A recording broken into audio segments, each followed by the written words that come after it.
Good afternoon. Thank you for being here. I'll take this time to recognize my co-author, Rebecca Krogman. She's our large reservoir research biologist for the state of Iowa, and she is the brains of the operation in this thing. So if you have any hardcore statistical questions, I'm not your guy. But I can get you in touch with the right person, okay? But this is going to be you're going to see a lot of results in this. And we're really excited to see where this is going to go. This was kind of a piggyback off of a larger project that's going on in Iowa right now. So we're looking at the future and how it pertains to our urban areas especially. And so this is the Des Moines, Iowa Skyline. Des Moines around 500,000 people. And in fact, the last time I gave this talk, I got corrected because that's not, that's when I was a biologist for the state of Mississippi, that's cypress trees. And so they said that's not accurate. So that's Iowa, and that's outside my in-laws' back door there. So that's what the typical Iowan is seeing. But the same mentality is the same. How do we get the ideology and the connection to the outdoors that people in the rural environment in Iowa see compared to the ones that are looking at concrete every day? And how we're doing that is through stormwater and partnering stormwater and fishing. And if you're not familiar with stormwater management, I've become very familiar with it in the last few years. But we started this in October of 2016 of partnering with developers and cities on these retention basins. And so in Iowa, by law, they need to provide some sort of flood control measures with new developments, usually in the form of a water feature for two reasons. One, because it has been shown to be effective with nutrient reduction, which is a big thing in Iowa right now. And two, because the houses that rim around that sell for about 30 grand more than the ones across the street because they back up to a water feature. And so there's some reasoning there for the developers to build those. And we've been, with these relationships, we were getting in on the pre-construction of all these. So I've learned a lot about engineering and stormwater management.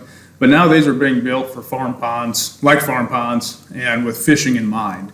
And the cities are marketing these for fishing. And so, we're to the point now, especially in the Des Moines metro, where if it's a year or two out, we know a pond's coming, and we can prepare to get fish requested for that, and make sure that it's designed to provide a fishery year-round. And so that's kind of where the basis of this urban program is stationed. Give you an example, what I'm talking about is these three ponds, and this is a 2017 slide. And so if you were to look at that exact aerial now, everything that's brown is homes and roads. Okay, this is Ankeny, which in the last 10 years, every year, has ranked in the top 10 fastest growing zip code in the country. And so in 2010, it had around 20,000 people, and it's going to top 60,000 in 2020. Okay, it's a very rapidly growing community. And by the way, there's three of those in the Des Moines metro. So the Des Moines metro in the last 5 years has seen almost a 30% increase in population growth. Most of those folks are coming from the rural environment, from the counties, and moving into the cities for the opportunities. But these three ponds, the bottom one is a very popular pond. It's well known with a good bluegill population. I went to ice fish that last year, and there was 18 shacks on that 1 acre pond, and probably just as many cars sitting in the street. If I were to overlay a license map on this of a few thousand households, you'd see about a dozen dots, okay? There's nobody in that neighborhood, besides maybe a dozen, that actually have a fishing license. So the people that are living there, the build it will come mentality, it doesn't work all the time. It's literally in their backyard, and they're not using it. But everybody else has figured it out. And so how do we get those people to realize that? And so a couple quotes that kind of sum up the urban program for us, which is 64% of our license holders live in urban areas, by the way. If we don't like change, we're going to like irrelevance even less. And that's kind of where we see ourselves in some of these suburbs. And when we go out and we're doing fish sampling, they have no idea who we are. They don't know that you need a license. And that's not ignorance. That's purely have no idea that that was a thing. And they don't know that we're managing these fish populations. And former Director Ashe, in a speech he gave, kind of spoke perfectly of the urban environment of most of the constituents that we have, especially in our real metro areas. They don't look like me. They don't talk like me. They get their information from different places, and that's not usually where the DNR is. And so we're putting a change to that and have had some success. And so what we wanted to find out was, what do our urban residents want? And I say residents because this was a general population survey that we did with CARD, Center of Agriculture and Rural Development at Iowa State. And so this survey went out to 2,500 households, and we had no idea if they fished or not. And this was just random, and asked them questions. There's a map of Iowa's urban areas, and some of these, the U.S. Census Bureau has urban as 50,000 or greater. We've only got 3 of those. And so we've knocked it down to about 20,000, because areas like Fort Dodge and Atum 1 Mason City are right around 20,000, but that's the urban area for that region. That's where people go to shop. That's where people go to buy things. And so that's why they're included. In the survey, we asked general, what is your fishing history? If you fish, what are some species preferences? What's keeping you from fishing if you're not fishing right now? Just general demographics and where they came from. We were interested to know if how long they'd been in an urban area had affected their license purchasing history. And so if they were first or second generation away from the family farm, did that mean a decline in license sales for them? Programming, any barriers, and then amenities. So a wide variety of questions. Went out in July 2018 to 2,500 households with a crisp $2 bill incentive.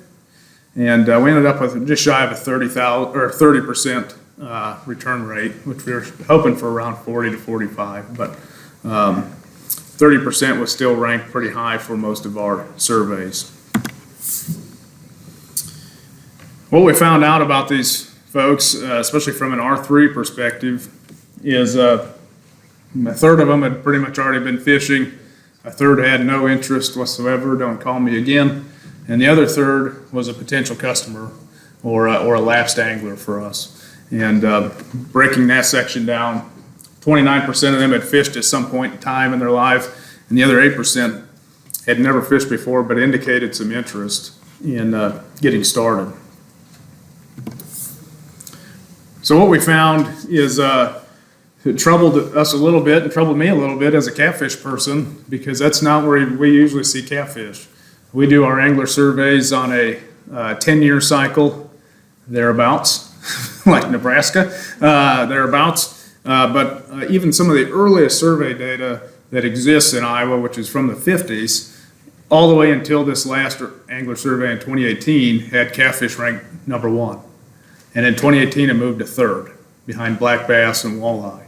And catfish didn't really decline in interest, but walleye and black bass skyrocketed, especially walleye interest.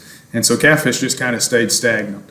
And catfish has always been catfish. That includes bullheads, flatheads, channels, and we do have some select blue cat fisheries. But we broke it out for this. Channel catfish ranked slightly above for active anglers and the lapsed anglers compared to flatheads. And so that was kind of a surprise that the interest really wasn't there in these urban areas. When we wanted to dive down and look at the catfish anglers by factor and figure out what do they look like, the ones that are interested in catfishing, they're generally male, 25 to 44 years old, and they live they move frequently, which is very typical of our population of late 20 to early 30-year-olds. And they live in cities, or live in towns 5 to 20,000 people, which is roughly the population of most of our suburbs in Iowa. So that's probably where they're moving.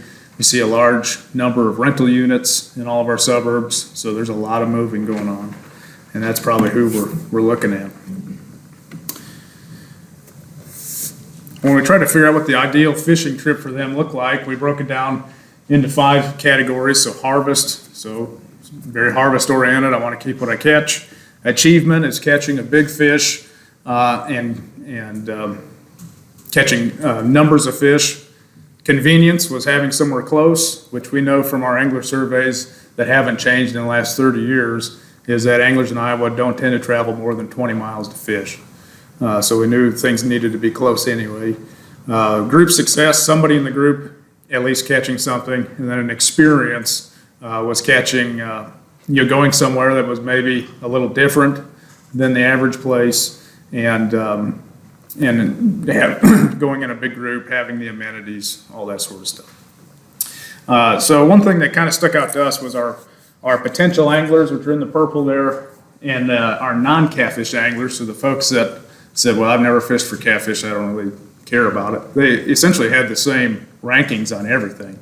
They rank things very similar, which shows that we may have some potential here to recruit some folks to catfishing by promoting things that we're doing that's catfish related to not only our potential anglers, but the folks that indicated they didn't really have an interest.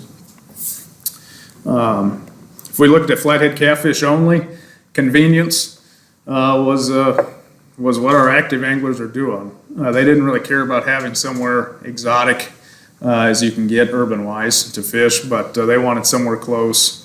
And then the lapsed anglers, they just wanted to catch a fish and eat it, but the interest still wasn't there a whole lot either way. And when we look at channel catfish harvest, which wasn't a huge surprise, ranked high, as well as group success for our active anglers. And that channel catfish is out of one of the urban ponds there. It was caught on a mulberry. How about that? I took that picture. One thing that was pretty interesting for us, because we looked at harvest, and the same thing with our angler survey that Responsive Management did in 2018, was people were really interested in harvest. But when we see anglers out and about fishing, they're not keeping nothing. And we run into a lot of stunted bluegill populations in these ponds, and they're just not keeping anything. And when we ask them why not, they don't know what to do with it once they've caught it. And so our programming folks took that and ran with it and held a couple fish cleaning, cooking seminars with Bass Pro. And it was standing room only in there. And it was majority single females, single mothers that were really interested in catching something and going out with their children, but had no idea what to do with it once they had caught it. And so hopefully we'll see some of that harvest go on the rise. But it also wasn't a big surprise for our potential anglers that cooking and fish prep ranked high. And then constraints. Why are they not fishing? What's keeping them from fishing? Poor water quality, lack of opportunities. Poor water quality is we misjudged that because we really didn't define what poor water quality was. We really don't know what that means. Does that mean that there was just the one place they went to had some trash laying around, or it had some algae, or had a bunch of vegetation? We don't know. But water quality is just kind of a buzzword in the media anyway. So we're not sure where exactly they were taking that. But the lack of opportunity, we kind of see as a perceived lack, and we're trying to get the word out on the opportunities that do exist. And I'll tell you why here in a minute, especially in the Des Moines area, which is right here. This is the Des Moines area. The Des Moines area is very unique from most metro areas because it's around 500,000 people, but less than half of that live in Des Moines proper. Des Moines Metro is made up of 13 communities, and soon to be 15 once annexations continue, and they'll gobble up a couple new suburbs and start to expand. And so we've got a huge suburban population. One thing Rebecca was able to do with this was look at segmentation of neighborhoods and see where catfish would be able to maybe promote catfishing more, maybe put more effort into stocking and management in certain neighborhoods compared to others. And so the darker the blue represents the higher interest in that. And the darker the blue, essentially from up here down through here, is the Des Moines River, which is the largest interior river system in the state. And so not a huge surprise it followed the river. I mentioned the urban program earlier. All those orange dots represent public fisheries. When I started in 2016, we had 61, and we've got 19 new ones planned for 2020, and that'll take us to 119 in the Des Moines area that are all publicly accessible to fish. So with the one community, Ankeny, up top there has 38 in it and growing. And so the perceived opportunity, or the perceived lack of opportunities is we're just not doing a really good job at getting those marketed and making sure people are aware that those exist and that you can fish them. And we've worked on some different things with signage and kind of gone outside the box a little bit, social media and that, to try to get the word out. Flathead catfish followed a similar trend, following the river systems with a few outliers. And Cedar Rapids, which is the second largest metro in Iowa, again, follow the river systems. And we've got considerably less development in Cedar Rapids, so we don't have as big an urban footprint there yet either. So how we've been using this is targeted marketing and research and outreach and figuring out what works and what doesn't. And how do we reach these folks? And so this was a postcard survey our marketing staff put together with RBFF. And depending on where you live, depending on which postcard you got, marketing specific ponds within 5 minutes of your house. And we usually consider a marketing project if we had a lift of 2%. So we saw a 2% increase, a huge success. And this one had 12. So a 12% lift, that's best than we'd ever had or considered to have. And so having that really specific, here's the amenities that are there, here's the type of fish you can catch, here's where you can park your car, here's how you get there, worked. And although it was time consuming, it was successful. And so we're going to continue to do that in other metro areas. And then our stocking, we have 2-inch and 8-inch catfish available from the hatcheries, and making sure that they're getting the catchable size.